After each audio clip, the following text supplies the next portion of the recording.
ನಮಸ್ಕಾರ ಎಲ್ರಿಗೂ. ಇವತ್ತು ನಾನು ಹಳ್ಳಿ ಶೈಲಿಯ ಬೀಟ್ರೂಟ್ ಪಲ್ಯನ ಮಾಡಿ ತೋರಿಸ್ತಿದ್ದೀನಿ.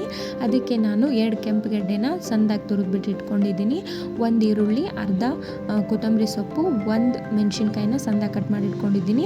ಇಲ್ಲಿ ಒಂದು ಪಾತ್ರೆಗೆ ಎಣ್ಣೆ ಹಾಕ್ಕೊಂಡಿದ್ದೀನಿ. ಅದಕ್ಕಾದ ನಂತರ 1 ಈರುಳ್ಳಿನ ಹೆಚ್ಚಿಟ್ಕೊಂಡಿದ್ನಲ್ಲ ಅದನ್ನು ಇದಕ್ಕೆ ಹಾಕೋತಿದ್ದೀನಿ. ಇದು ಚೆನ್ನಾಗಿ ಸ್ವಲ್ಪ ಫ್ರೈ ಆದ ನಂತರ ಇಲ್ಲಿ ಹಸಿ ಮೆಣಸಿನ್ಕಾಯಿ ಪೇಸ್ಟ್ನ ಹಾಕ್ಕೊಂಡಿದ್ದೀನಿ. ಅರ್ಧ ಸ್ಪೂನಷ್ಟು ಅರಿಶಿನ, ರುಚಿಗೆ ತಕ್ಕಷ್ಟು ಉಪ್ಪು ಹಾಗೂ ಅರ್ಧ ಸ್ಪೂನಷ್ಟು ಸ್ವಲ್ಪಷ್ಟು ಸಕ್ಕರೆ, ರುಚಿಗೆ ತಕ್ಕಷ್ಟು ಅರ್ಧ ಸ್ಪೂನಷ್ಟು ಗರಂ ಮಸಾಲೆನ ಹಾಕ್ಕೊಂಡಿದ್ದೀನಿ.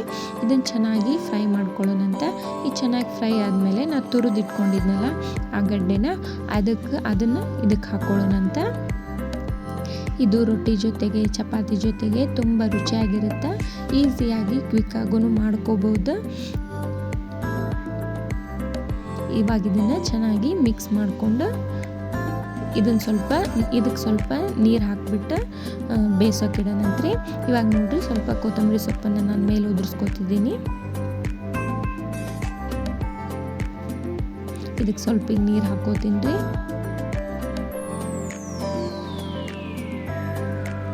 ಇವಾಗ ಇದನ್ನು ಒಂದು ಪ್ಲೇಟ್ ಮುಚ್ಚಿ ಬೇಗ ಬಿಟ್ಬಿಡೋಣಂತ. ನೋಡಿರಿ ಇದು ಚೆನ್ನಾಗಿ ಬೆಂದಿದೆ. ಇವಾಗ ನೋಡಿರಿ ಎಷ್ಟು ಚೆನ್ನಾಗಿ ಕಾಣಿಸ್ತಿದೆ ಕಲರ್ಫುಲ್ಲಾಗಿ. ಈ ರೆಸಿಪಿ ನಿಮ್ಗೆ ಇಷ್ಟ ಆಗಿದ್ದರೆ ಪ್ಲೀಸ್ ಲೈಕ್, ಶೇರ್, ಸಬ್ಸ್ಕ್ರೈಬ್ ಮಾಡ್ಕೊಳ್ಳಿ.